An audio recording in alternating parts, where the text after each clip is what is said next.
ভালো স্বামীর মধ্যে পাঁচটা চিহ্ন থাকে, পাঁচটা আলামত থাকে। আপনার স্বামীর মধ্যে যদি এই পাঁচটি চিহ্নর কোন একটা চিহ্ন যদি আপনি দেখতে পান, তাহলে বুঝে নিয়েন যে এটা স্বামী নয়, বরং আল্লাহর পক্ষ থেকে ডাইরেক্ট আপনার জন্য নিয়ামত হিসাবে আল্লাহ পাঠিয়েছে।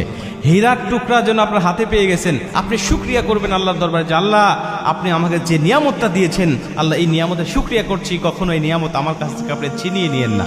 আপনি দোয়া করবেন বেশি বেশি। দেখেন মিলান আপনার স্বামীর জীবনী, আপনার স্বামীর সাথে এই পাঁচটা আলামত মেলে কিনা, পাঁচটা চিহ্ন মেলে কিনা।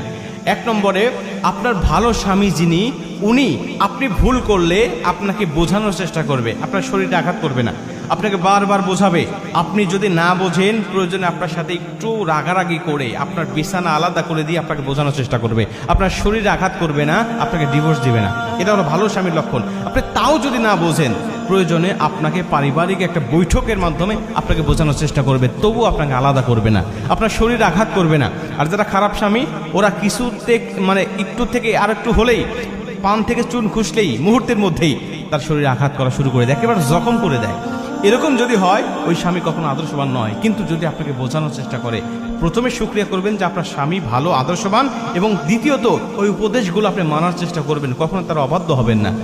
2 নম্বরে, যেই স্বামী ঝগড়া হলেও স্ত্রীকে কটু কথা বলে কষ্ট দেয় না, ওই স্বামী 100% আদর্শ স্বামী। ওই স্বামীর শুকরিয়া করবেন, ওই স্বামীর আনুগত্য করবেন যে আপনার স্বামী রাগান্বিত অবস্থায়ও, ঝগড়ারত অবস্থায়ও আপনাকে কটু কথা বলে কষ্ট দেয় না। ভাই, অনেক স্বামী আছে এমন, একটু ঝগড়া লাগলেই স্ত্রীকে তো গালিগালাজ করেই, এবং স্ত্রীর মা বাবাকে তুলে পর্যন্ত গালিগালাজ করে। অনেক স্ত্রীর মা বাবা মারা গেছে, ওই মৃত মা বাবাকে তুলে গালিগালাজ করে। যেই স্বামী, ওই স্বামী মানুষ, স্বামী হওয়া তো দূরের কথা, ও মানুষ হওয়ার যোগ্যতাই হারিয়ে ফেলেছে।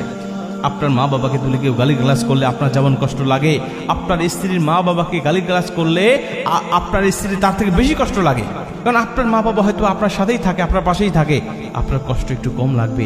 কিন্তু যেই স্ত্রী নিজের মা বাবাকে ছেড়ে এসে আপনাকে আপন করে আপনার ঘরে আসছে, আর আপনি সেই মা বাবাকে তুলে গালিগালাজ করছেন, আপনি তো স্বামী হওয়ার যোগ্যতা, এমনকি মানুষ হওয়ার যোগ্যতাও হারিয়ে ফেলেছেন।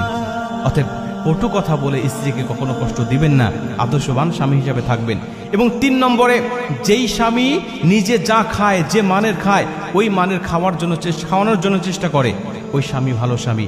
এবং 4 নম্বরে, যেই স্বামী নিজে যে মানের পরে, যে মানের কাপড় পরিধান করে, ওই মানের পরিধান করার চেষ্টা করে, এই স্বামী ভালো স্বামী। এবং 5 নম্বরে, যেই স্বামী তার স্ত্রীকে শরীয়তের হুকুমগুলো পালন করার জন্য নির্দেশ দেয়, আদেশ করে, ওই স্বামী ভালো স্বামী। অনেক স্বামী আছে নিজে নামাজ পড়ে, স্ত্রীকে বলেই না, নিজে ভালো থাকে, স্ত্রীকে ভালো করতে বলে না, নিজে ফজরের সময় উঠে মসজিদে যায়, স্ত্রীকে ডাক দেয় না, এই স্বামী আদর্শবান নয়। আর যেই স্বামী ফজরের সময় স্ত্রীকে ডাক দিয়ে তুলবে,